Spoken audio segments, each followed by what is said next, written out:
vamos a saludar al doctor Claudio Alejandro Jiménez Monsalve. Él es neurólogo y neurofisiólogo, es el jefe de neurología del Hospital Simón Bolívar. Doctor Claudio Alejandro, bienvenido a Salud y Algo Más.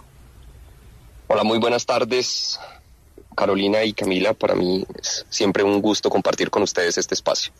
Bueno, pues mire, doctor, yo sí quiero que hablemos un poquito de la diferencia entre los olvidos momentáneos y ya cuando uno llega a tener demencia, porque como uno vive tan embolatado y con tantas cosas en la cabeza, hay veces que uno dice, ¿será que yo estoy perdiendo la memoria? ¿Será que estoy entrando en demencia? Cuéntanos cuál es la diferencia específica. Vale, acá hay una cosa muy importante para dejar clara para toda la comunidad, y es que en realidad el cerebro es una estructura que hace con más frecuencia olvidar que con más frecuencia recordar. Es decir, imagínate toda la información que recibes dentro de tu cerebro a lo largo del día, la totalidad de la información sensorial, visual, auditiva, táctil, odorífera, y todas las imágenes que nuestro cerebro construye con eso a lo largo del día, todos los días. Entonces es un volumen enorme de información. Toda esa información no logra ser mantenida y luego recuperada dentro de nuestros cerebros. Así que en realidad lo que más comúnmente hace el cerebro es olvidar montones de datos, y preserva algunos que cobran valor, obviamente, por lo que representan en términos de utilidad y de importancia para nuestro día a día. Clavísimo que la memoria no es algo que se construye solo, ¿no? Recuerda que para que se forme una memoria, además necesitas tener atención y concentración. Entonces la memoria es algo que surge de otros atributos.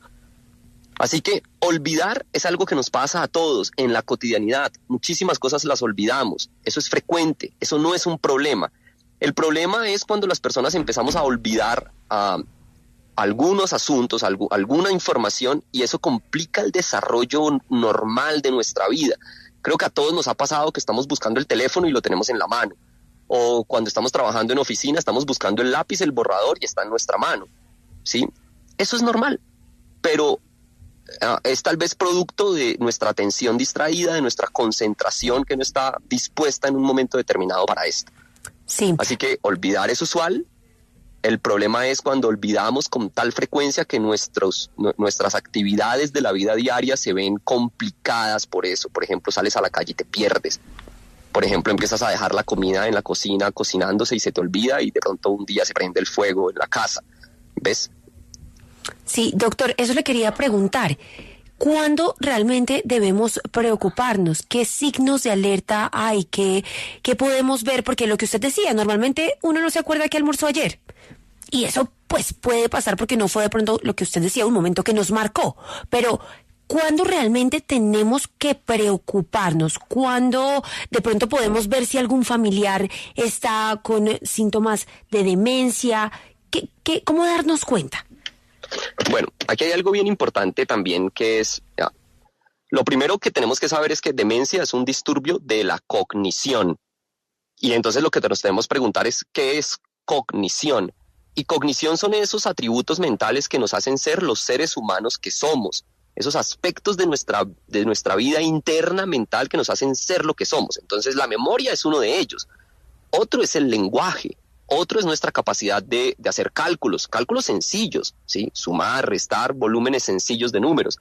Luego otro es el afecto y el juicio. Y uno muy importante es la orientación espacial y temporal, o lograr hacer tareas motoras complejas como subirte al carro, prenderlo, saber cuál es la secuencia ordenada de activar un vehículo, por ejemplo, y movilizarlo. Entonces, todas esas cosas configuran lo que llamamos cognición. Con frecuencia, pacientes, sobre todo jóvenes, dicen, doctor, a mí se me están olvidando las cosas.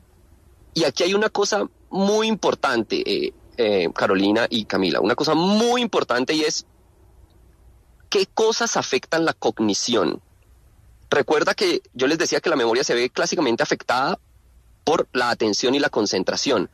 Entonces, en la medida que tenemos más ocupaciones a lo largo del día, más situaciones que nos distraen, el estrés, la ansiedad, dormir mal, todas estas cosas empeoran el funcionamiento de nuestros procesos cognitivos normales. Entonces es muy usual que personas jóvenes, entonces en los jóvenes no es común enfrentarse a problemas cognitivos como las demencias. En las personas jóvenes estoy hablando de personas de 55 años hacia abajo, esto es muy infrecuente, pero allí lo más frecuente es que hay un factor, sobre todo estresor, emocional, afectivo, que está la depresión, que es una patología supremamente común en la población y produce cambios en la cognición que son totalmente reversibles. ¿Cuándo hay que preocuparse?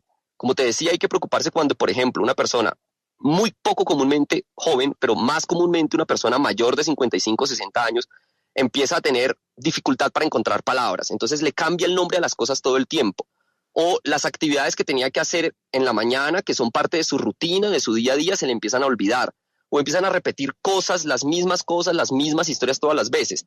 Y esto puede ser menos problemático, pero luego resulta que salen a la calle y se pierden, se desorientan con mucha facilidad. Hemos tenido, con frecuencia nosotros vemos en nuestra consulta, los neurólogos, por ejemplo, pacientes que son mecánicos. Y entonces te dicen, doctor, estoy teniendo problemas porque desarmo un motor y ya después no logro saber cómo armarlo y yo he armado motores toda la vida. Es muy curioso que hemos tenido pacientes que son fabricantes de objetos de madera. Yo tuve personalmente un paciente que hacía relojes de madera y cuando me lo trae su familia me dice, toda la vida he hecho relojes y ahora no es capaz de hacer un reloj, y cuando lo puse a que dibujara un reloj a un hombre que toda la vida ha dibujado relojes, pues no era capaz de dibujar un reloj. Entonces ahí es cuando nos tenemos que empezar a preocupar, porque con frecuencia estos pacientes están caminando, en la casa tú le preguntas hola, ¿cómo estás? Y él te dice que bien, pero ya está teniendo fallas o en sus actividades de su rutina diaria o en su trabajo o en recordar información que adquieres ahora y que vas a utilizar más tarde, como por ejemplo la lista del mercado o este tipo de asuntos. Otra cosa que le quiero preguntar, doctor, es la diferencia también con el Alzheimer. A mí a veces como que me confunde un poquito eso del Alzheimer, de la demencia y del olvido cotidiano. ¿Nos podría ayudar, doctor, para saber cómo bajar ese riesgo del Alzheimer? ¿Qué tiene que ver con la demencia? ¿Es diferente? Entonces, yo creo que acá hay un mensaje que es muy valioso para la población. El primero es, recuerden que olvidar es frecuente. El problema de olvidar es cuando eso, o tener problemas con estas otras actividades como el lenguaje, el cálculo y demás. El problema es cuando esas cosas se alteran y ya no podemos hacer lo que normalmente hacíamos en nuestra vida utilizando esas herramientas cognitivas, esas características mentales nuestras. Luego está que es muy frecuente que tener problemas de la cognición, sobre todo de la memoria, está muy relacionado en los jóvenes con alteraciones mentales del afecto y del juicio. La depresión, la ansiedad, el estrés y todo esto sin duda alguna produce este tipo de problemas, y ahora vamos a mencionar otro. Ahora, en particular el Alzheimer es la forma más común de demencia y la forma más famosa de demencia, pero no es la única.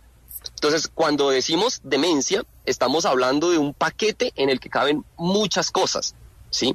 Y esas muchas cosas que producen daño de nuestras funciones cognitivas, como la memoria y las otras que hemos nombrado, la más común es el Alzheimer.